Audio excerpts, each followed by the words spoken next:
This is the story of Willow. You can read along with me in your book. You will know it is time to turn the page when you hear the chimes ring like this. Let's begin now. In the dungeon of Knockmar Castle, a baby was born with a strange marking on its arm. The mother showed the midwife. The prophecy has come true. My child has the power to destroy the evil Queen Bavmorda. But if the queen finds the baby, she'll kill it. Please, take my child far away. It's our only hope. The midwife placed the baby in a raft, then sent her floating downstream toward a land of little people called Nelwyns. A few days later, two Nelwyn children found the raft and showed it to their father, an aspiring sorcerer named Willow Ufgood. He cautioned his daughter. Don't go near that baby. It belongs to the Daikinis, the giant people who live upstream. But Dada, she's so cute. Can't we keep her? All right, Mims, but we mustn't tell anyone. The other Nelwyns will think it's a bad omen. If anything terrible happens, they'll blame it on me. The next morning, Willow went to the Nelwyn festival to show off his sorcery. For my first trick, I will make a pig disappear.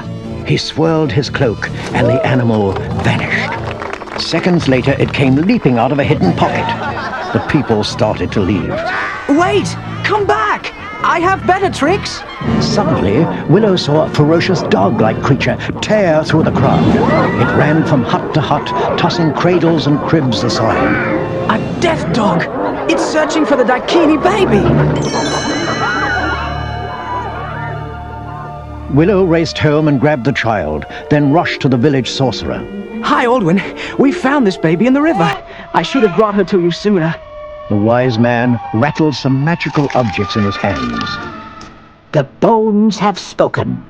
You must take the child across the great river to the Daikini crossroads. Give the baby to the first Daikini you see. Then hurry home. Carrying the baby, Willow made the long journey to the crossroads.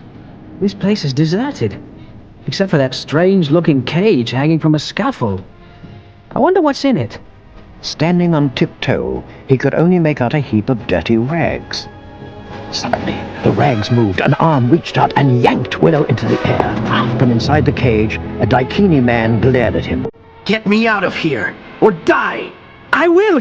Anything you say, just put me down! On the ground, Willow looked up at the filthy prisoner. You would be the first Daikini I'd see. If I set you free, will you promise to take care of this baby? I'll look after her like she was my own. She'll be safe with me, Mad Martigan, the greatest swordsman who ever lived. Reluctantly, Willow freed the Daikini and handed him the child. Willow set out for home.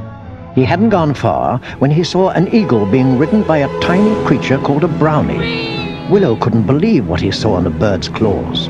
The baby! I knew I shouldn't have trusted Mad Martigan! Racing after the eagle, Willow plunged into a pit and was knocked unconscious. When he came to, he was bound by ropes.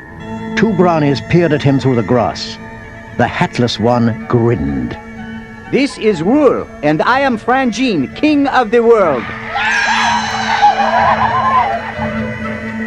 Frangine signaled to his friends, and they dragged Willow into the woods. Suddenly, the forest began to glow. The brownies cut Willow's ropes and backed off, huddling beneath a tree. A beautiful fairy appeared. Welcome to my kingdom. My name is Shalindria. I'm happy to meet you, Willow. The fairy faded, then reappeared with a Daikini baby. Her name is Elora Danan. She has chosen you to be her guardian. But I have to go back to my family. They need me. All creatures of good heart need your help, Willow. Elora Danan must survive. Only she can bring about the downfall of Queen Bavmorda, whose powers are growing like an evil plague. Here, take the baby and my wand to the sorceress, Finrazel. She will help you. Shalindria's light blazed. Then Willow and the baby were in darkness. Frangine spoke up. Rule and I will take you to Razel. She was exiled to an island in a lake not far from here. On the way, Willow ran inside a tavern to find milk for Elora. He saw a man disguised in women's clothing. Mad Mardigan! Next time someone trusts you with a child, keep your eyes on it. Just then, Nockmaar soldiers burst through the door. They were led by a young woman and a man in a death's head helmet. The girl pointed to the sinister figure. This is General Kale, and I'm Sorsha, Bavmorda's daughter. Where's the child? Mad Mardigan grabbed Elora. Willow, follow me! Along with Frangine and Rule, they jumped out the window into a wagon. While Willow and the others hid in the back, Mad Mardigan urged the horses forward, and they sped through the woods, outrunning Kale and his soldiers. Mad Mardigan guided the wagon to the lake. This is as far as I go, Willow. I've got to find some people my own size. After Mad Mardigan had gone, Willow left the baby with Frangine and Rule, then rowed a boat to the island, where a possum-like creature scurried down a tree and spoke to him. Stop! Who are you? Willow Ufgood, here to find the sorceress Fin Razel. I'm Razel. One of Bavmorda's spells transformed me. Razel looked at the gnarled stick that Willow was carrying. Sherlindria's wand. Then the prophecy must be true. Is the baby with you? She's across the lake with the brownies. Willow rowed the sorceress to the other side of the lake and took the baby from Frangine. Razel perched on Willow's shoulder, gazing at the child. It is Elora Danan. We must take her to the kingdom of Tir Asleen, where we will be safe from Bavmorda. As they turned to leave, Sorsha and Kale rode up with their soldiers. They dumped a prisoner on the ground. It was Mad Mardigan. Sorry, Willow. They forced me to bring them here. Willow saw Sorsha eyeing the baby. No! You can't have her! The child must be taken to Nockmaar. My mother's waiting. Sorsha's men seized the child, then took Willow and Razel captive. The brownies hid in the bushes and watched the group take off, with Willow riding on Mad Mardigan's shoulders. Sorsha led the caravan through the snow-covered mountains toward Nockmaar. That night, she instructed her soldiers to lock up Willow and his friends, then took Elora to her tent. As soon as Sorsha was gone, Razel turned to Willow. Try to transform me into my human form. Quickly! He pointed the wand at the little possum. Hither Greenen Ban Clydeb Lunanacht. The wand smoked, but Willow blundered. He turned Razel into a bird. Willow rubbed his aching wrist. I'm sorry, Razel. I'm not much of a sorcerer, but I can pick a lock.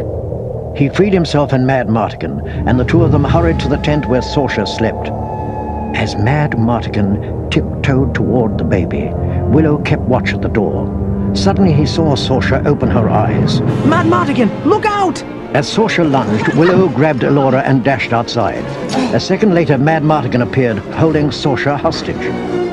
Mad Mardigan stole two horses, and he and Willow rode through the snow with Sorsha and the baby. Razel flew ahead of them. Hurry! Kale and his army are coming this way. They fled the icy mountains and entered a valley carpeted with flowers. Willow grinned and pointed. Look! There's the castle of Tir Asleen.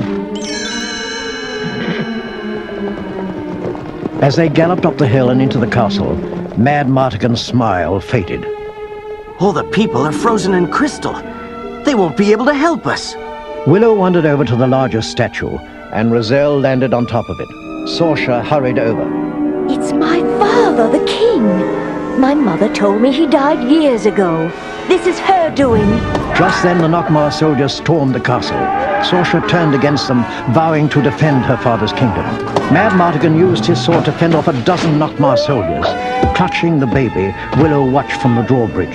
Mad Mardigan, you are a great swordsman! Suddenly the soldiers backed away. Mad Mardigan turned and saw an enormous monster rising out of the moat, headed for Willow and the baby. He jumped on the monster's back and drove his sword into it. Willow, are you all right?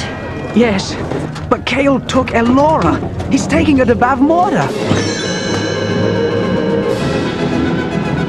Mad Mardigan pulled Willow onto his horse, and they rode with Sorsha and Razel toward Nockmaar. The landscape changed, and soon a volcanic fortress loomed before them. Willow turned to Razel. I've come all this way, and now Elora's going to die.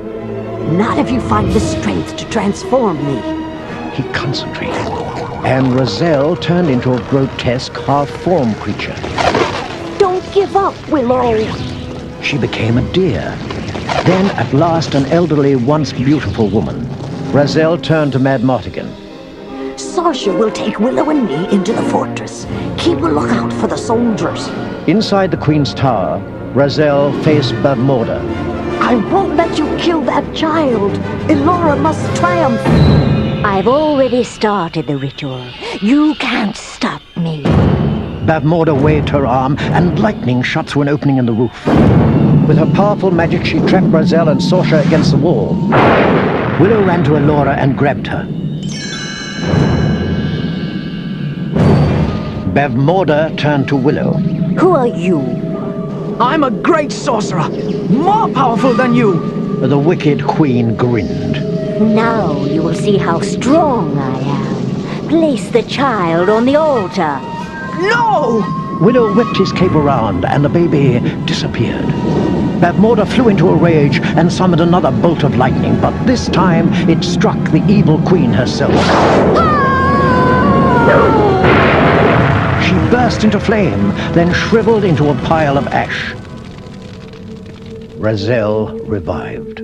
Where is Elora Danan? Willow picked up his cape and pointed to the secret pocket. It was just my old disappearing pig trick. Willow, you did it. You saved the princess.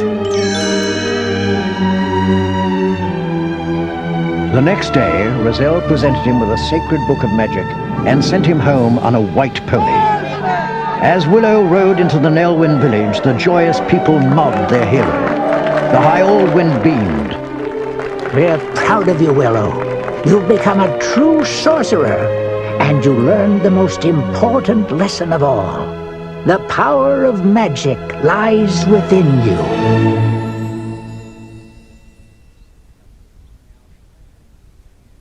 That was the end of the story. If you'd like to hear it again, just turn the tape over.